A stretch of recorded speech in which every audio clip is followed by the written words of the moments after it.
On today's episode of Riding with the Pastor, we have Mr. Walter Jester. Walter, how are you doing? Doing fine, sir. How about yourself? Walter, you ready to ride with the pastor? I'm ready. All I right, got my seatbelt on. Let's go. let's go. All right, Walter, we'll start out with just some easy questions. Okay. First off, just tell me a little bit about yourself. Well, I was born in Ohio. I'm an Army brat, so I was born in Cincinnati while my dad was in Vietnam.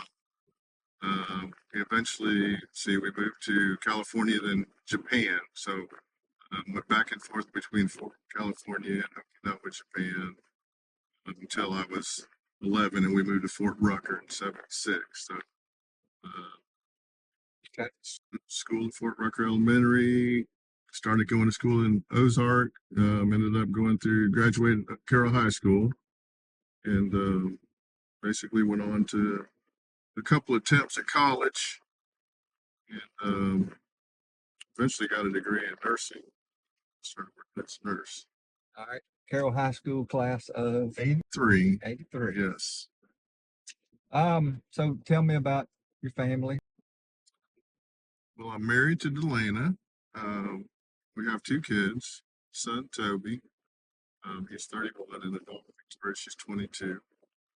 Son lives in Tennessee. He is a former Marine. Uh, my daughter, she's living in Tuscaloosa right now. She's in graduate school, getting her accounting degree. How did you and Delaney meet? We met through a mutual friend. At the time, I was working for Bill Hardwick and Eddie Hardwick at Roadmark Tire, and I was a sales rep. So I had a company truck, and I was allowed to use it on my own time too. But I went kayaking or canoeing with some friends, a fella and his wife, Ryan and Nina, and Nina and Elena were really good friends. So uh, after we got done canoeing, Nina had used my cell phone in the truck, one of those big old box phones, and called Delana.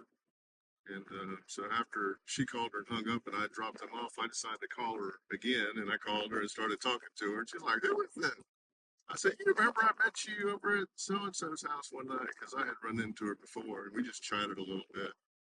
And then kind of from there, we developed a relationship, got to know each other, and dated for quite a few years.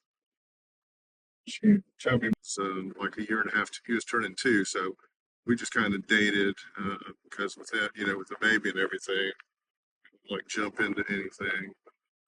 Did it for a while. All right, let's move on. Next question. What is your favorite restaurant or what is your favorite type of food? I guess my favorite restaurant right now is this place in Dothan called Ahi Poke. It's kind of like a take on Hawaiian poke, which it's not traditional Hawaiian poke. It does have like the raw fish and the rice and everything, but it's got a lot of other stuff in it too. Okay. We're on the West Coast. The poke there is a little bit different than here because it's mainly just like the raw fish, not so much the rice and the other stuff that goes along with it. All right, if you could go anywhere in the world on vacation, where would you go? I would like to go to France or Italy. I'd love anywhere in Europe, really, because I guess once you get to one place, you get on the train and go. As we discovered when Victoria traveled abroad, and she said she was going to London, but ended up in all these other places. Okay, so you work at Encompass Yes. Rehab down in Dothan, Yes. and I know that you have had the opportunity to care for a lot of the members of our church. You've been down there. Uh, so just a question: how do you combine your work and your faith? Um, how do you work? How do you walk that out? Well, I think the Lord put me in this position many years ago to do what I'm doing.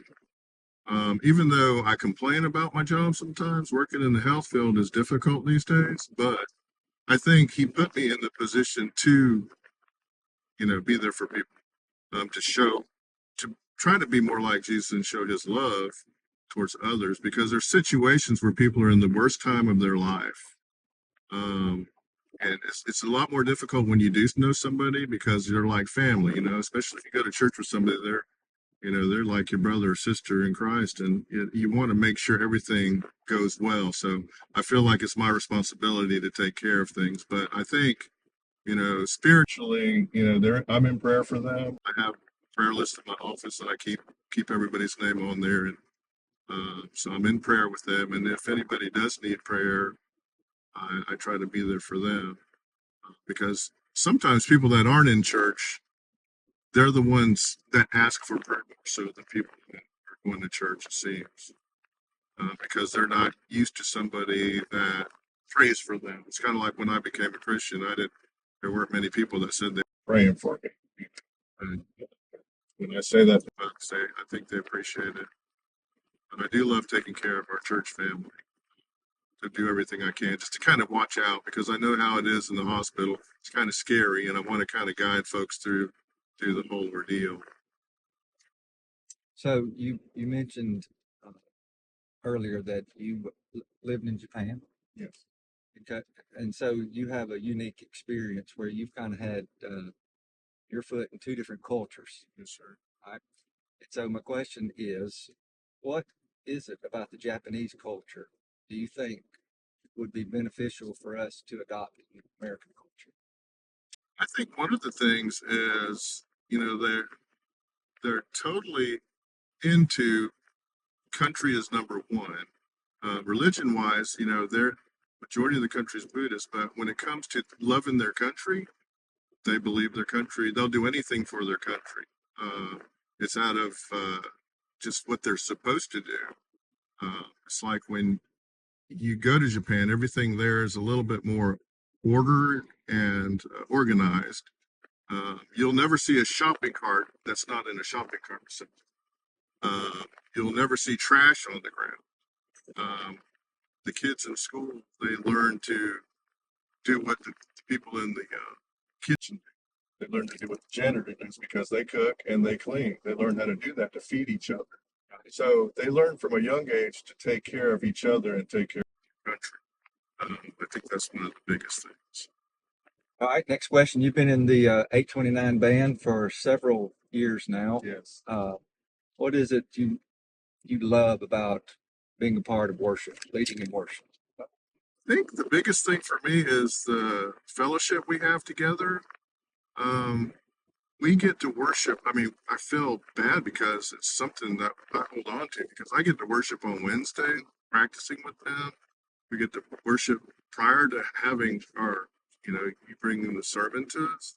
So it's been a blessing to be part of them, to just the fellowship we have together, the love that we have for each other, and to try to lead others to worship, the Lord. And there's a great group of people that I get to worship with, three times a week, and it's just awesome. I'm selfish. I love it so much because, yeah, I think that's just one of the blessings that God has given me, was to be able to be with them. So, what's your favorite worship song? It's one we've never played. One by Zach Williams called "To the Table." It's about bringing everything to the table, and it's something that I think a lot of people have difficulty doing, is giving everything up. I think that's one of the most difficult things to do. So, if you could have supper with any person in the Bible, except for Jesus, Paul, and Peter, all right, anybody except those three, who would it be? I've thought about this, people that I want to meet in the Bible, and I think Jesus' mother, Mary, uh, just for the fact that she gave birth to him and she raised him, and she knows things about him as a child, as a teenager, to where she has more of an insight of him as a person in this world. But at the same time, she got to see the beginning of everything, of why he came to the world. And then even, after crucifixion, just being able to talk to her. Because a lot of times, in the hospitals, you talk to folks who've had tragedy, but there's always something that they glorify, uh, if they're a Christian. I'd love to talk to her about some listen to her, talk about that aspect. Well, let's lighten it up a little bit. Okay. All right. These are either or questions. Okay. All right. You don't have a whole lot of time to think about it. But you better give the right answer on this one or I'll push the eject button. Okay, hold on. Auburn, Alabama. But I will say War Eagle to the War Eagle fans out there. Now, if we're not playing each other, I'm all about a War Eagle. And some Alabama fans may not like it, but that's just the way it is. I've learned, me and my wife, we've, learned to love each other's teams. It's all a game. All right. Coffee or tea? Coffee. Fly or dry? Fly. Coke or Coke. text or talk? Text. Well, let me take that back. I love to talk to folks, so but yeah, I have to say talk. Peanut butter, smooth or crunchy? Smooth. Smooth. Okay. Sunrise or sunset? That's a tough one. Oof. I love both, but I'd have to give sunrise more of it because this is the first thing I do in the morning time is go outside and it's like glory. A friend that just screams out glory. That's what it's like walking outside is glory. So, but I do love sunsets now. But yeah, I'd have to say sunrise. Taco, soft or hard shell? Hard shell. Hard shell. If you got one day off, would it be a Friday or a Monday? I take a Monday. Monday. All right. Camping or a nice hotel? Nice hotel. Me too. When you work out, cardio or weights? Cardio. All right. Online shopping or in-store shopping? I love both. I love online shopping for the ease of it, but I do love to go out and, look at things. I like to go to like Burger King and look at stuff and go, I need that. No, and I'll end up getting something for a project. A couple of more.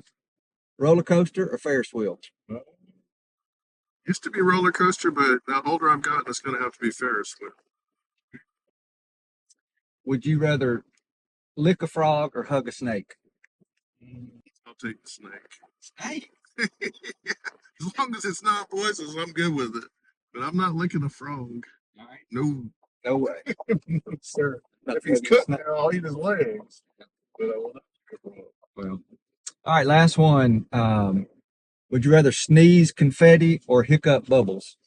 I guess dramatically, it would be good to sneeze some confetti. That would be pretty neat. Also been neat to hiccup bubbles. Makes you think of Charlie and the Chocolate. Yep. All right. Well, thank you, Walter. I enjoyed it. I enjoyed it. Thank you. Appreciate you riding with me, and join us next time because you never know. We'll be riding with the pastor.